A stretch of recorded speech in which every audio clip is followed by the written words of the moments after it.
السلام علیکم ورحمۃ اللہ وبرکاتہ۔ بسم اللہ، الحمد للہ، والصلاة والسلام علی رسول اللہ وعلی آلہ وصحبہ ومن والہ۔ محترم ناظرین، آج کے اس لائیو پروگرام میں جو باتیں میں آپ کے سامنے رکھنا چاہتا ہوں وہ حیا اور شرم کے بارے میں، کہ کس طرح سے یہ چیز انسان کو بے حیائی سے، برائی سے،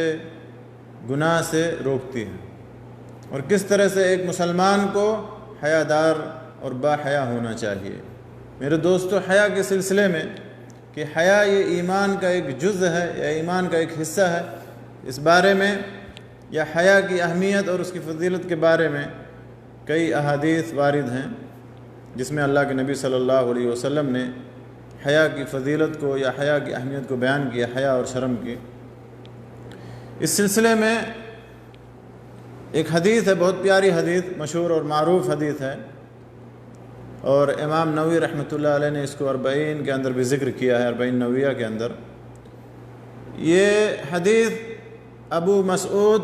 عقبہ ابن عمرو الانصاری البدری رضی اللہ تعالیٰ عنہ سے مروی۔ ابو مسعود عبداللہ ابن مسعود نہیں، بلکہ یہ دوسرے صحابی ہیں، ابو مسعود عبداللہ ابن مسعود الحذلی، وہ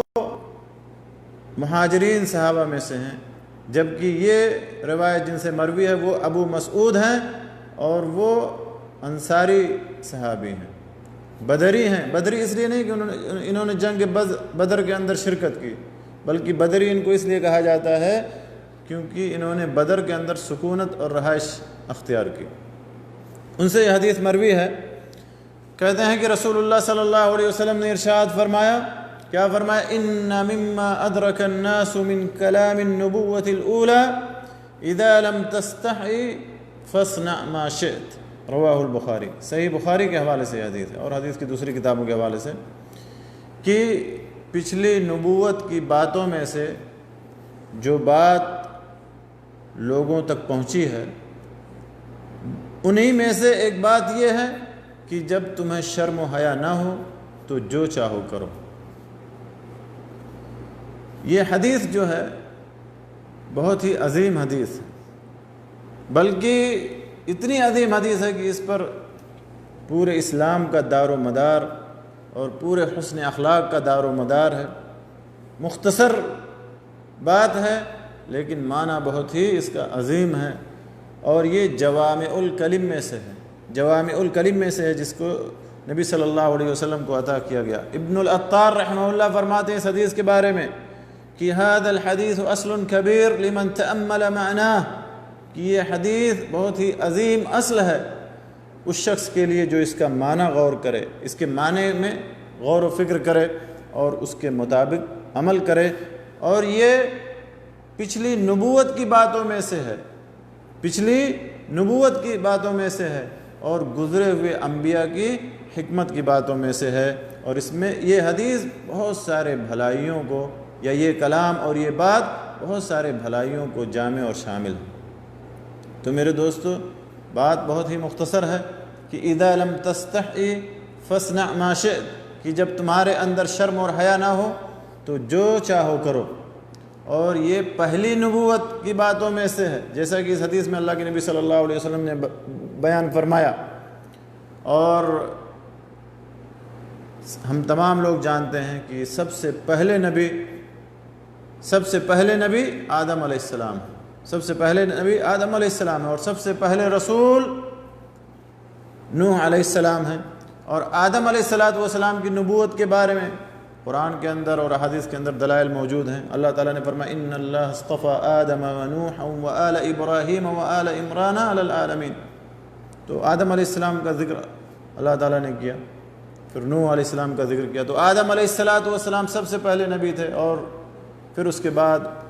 جب ان کی قوم کے اندر، قوم نوح کے اندر شرک اور کفر واقع ہوا تو اللہ تبارک و تعالیٰ نے نوح علیہ السلام کو رسول بنا کر کے بھیجا، اور نوح علیہ السلام اولو العزم پیغمبروں میں سے ہیں، جو 5 اولو العزم پیغمبر ہیں یا رسول ہیں، ان میں سے نوح علیہ السلام سب سے پہلے ہیں، اور اس میں سے ہمارے نبی اور رسول محمد صلی اللہ علیہ وسلم بھی اولو العزم میں سے۔ تو یہ پچھلی نبوت کی باتوں میں سے، یعنی پچھلے انبیاء کے ہاں یہ بات تھی کہ جب کوئی آدمی شرم و حیا سے پیدل ہو جائے، جب کسی آدمی کے اندر شرم و حیا نہ ہو تو وہ کچھ بھی کر سکتا ہے۔ تو اس کی اہمیت کا اندازہ آپ لگا سکتے ہیں کہ یہ پچھلے نبیوں کے ہاں یہ بات تھی، اور رسول اللہ صلی اللہ علیہ وسلم کے یہاں بھی یہ بات ہے۔ اسی لیے کہا جاتا ہے اہل علم نے کہ جو پچھلے نبیوں کی شریعت ہے، کیا وہ ہمارے لیے حجت ہے یا نہیں حجت ہے؟ تو اگر وہ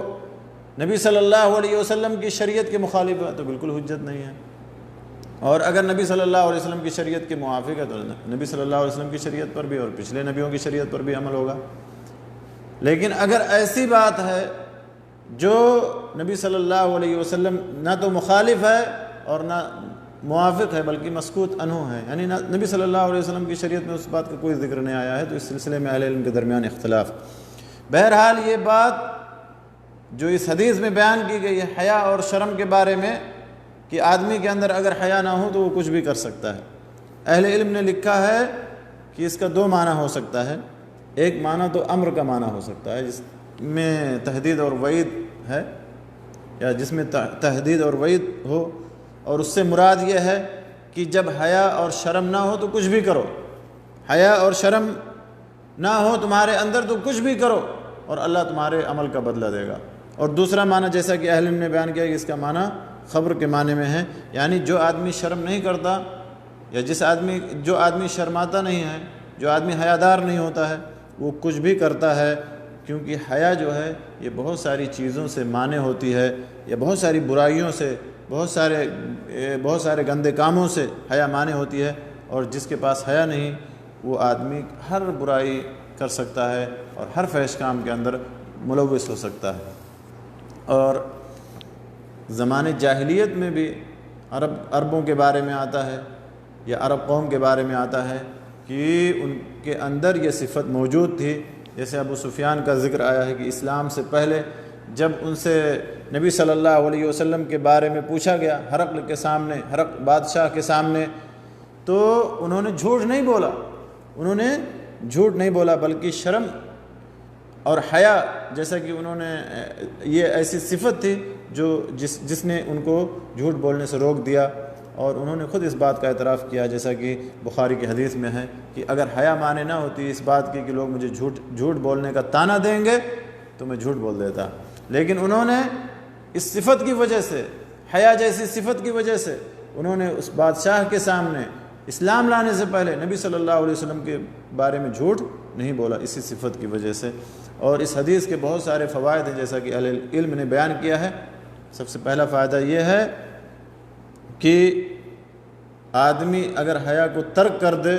تو پھر اس سے بھلائی کا انتظار مت کرو۔ دوسرا فائدہ یہ ہے کہ حیا یہ مکمل خیر ہی خیر ہے، اور حدیث میں بھی الحیاء کلہ خیر،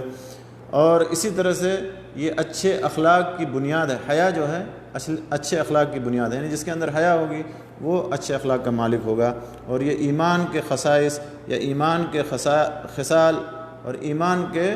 جو ہے عادات میں سے ہے، جیسا کہ نبی صلی اللہ علیہ وسلم نے فرمایا کہ الحیاء شعبۃ من الایمان،